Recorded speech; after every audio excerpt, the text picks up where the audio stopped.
என்னை ஆட்கொண்டவரும் நான் சேவிக்கிறவருமான ஆண்டவராகி இயேசு கிறிஸ்துவின் நாமத்தினாலே அன்பினல் வாழ்த்துக்கள். கிறிஸ்து இயேசுக்குள் மிகவும் பிரியமான அன்பு சகோதர சகோதரிகளே, நாளாகமத்தின் முதல் புத்தகத்தில் 29வது அதிகாரத்தில் 15வது வசனத்தை குறித்து கொண்டு தியானித்து பாருங்கள். தாவீது தன்னுடைய இறுதி நாட்களில் ஆண்டவரின் சமூகத்தில் ஏறெடுத்த ஜெபத்தை நீங்கள் பார்க்க முடியும். எங்கள் பிதாக்களைப் போல உமக்கு முன்பாக நாங்கள் அரதேசிகளும் பரதேசிகளுமாய் இருக்கிறோம் என்று சொல்லி ஒரு ஜெபத்தை ஏறெடுத்ததை நீங்கள் பார்க்க முடியும்.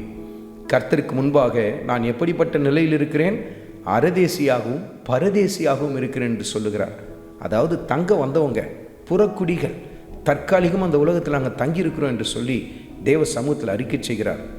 முந்தின அதிகாரத்தை குறித்து கொண்டு தியானித்து பாருங்க. தாவீதுக்கு இருந்த சொத்துக்களுடைய மதிப்பை குறித்தும் அதன் மீது இருக்கிற அதிகாரிகளின் பெயர் பட்டியலும் கொடுக்கப்பட்டிருக்கிறதை நீங்கள் பார்க்க முடியும். அவ்வளவு திரளான சொத்து சம்பத்துக்களை பெற்ற தாவீது தேவ சமூகத்தில் எப்படி சொல்லுகிறார், ஆண்டவரே, நான் இந்த பூமியிலே ஒரு அரதேசியாய் பரதேசியாய் காணப்படுகிறேன். அவருடைய மனநிலையை பார்த்தீர்களா? எவ்வளவு தெளிவை அவர்கள் பெற்றுக்கொண்டவர்களாய் தங்கள் ஓட்டத்தை அருமையாய் ஓடினார்கள் பாருங்கள்.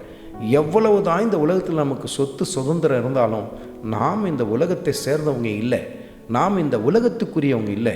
நம்முடைய குடியிருப்போ பரலோகத்தில் இருக்கிறது என்கிற அந்த தெய்வீக தரிசனத்தை எவ்வளவு அருமையாய் பெற்றிருக்கிறார்கள் பாருங்கள்.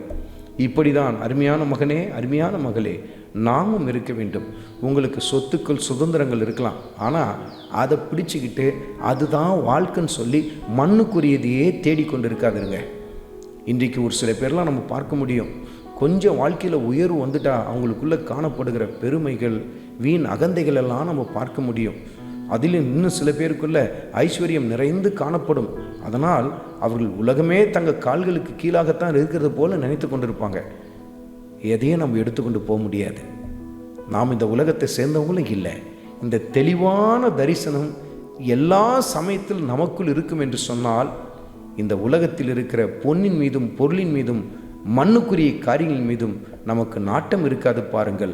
அது நம்முடைய தரிசனமாக இருக்காது பாருங்கள். நம்முடைய குடியிருப்போ பரலோகத்தில் இருக்கிறது என்று சொல்லி அப்போஸ்தலனாகிய பவுல் பிலிப்பியருக்கு எழுதின நிருபத்தில் 3வது அதிகாரத்தில் 20வது வசனத்தில் நமக்கு உணர்த்தி காட்டுகிறார். அருமையான மகனே, அருமையான மகளே, நம்முடைய குடியிருப்போ பரலோகத்தில் இருக்கிறது. அதை நோக்கியே நாம் ஓடிக்கொண்டிருக்கிறோம் என்ற அந்த தெய்வீக தரிசனத்தை எல்லா சமயத்திலும் தெளிவாய் பார்க்க கற்றுக்கொள்ளுங்கள். ஆண்டவராகிய இயேசு கிறிஸ்துவின் கிருபை உங்கள் அனைவரோடும் கூட இருப்பதாக. ஆமென்.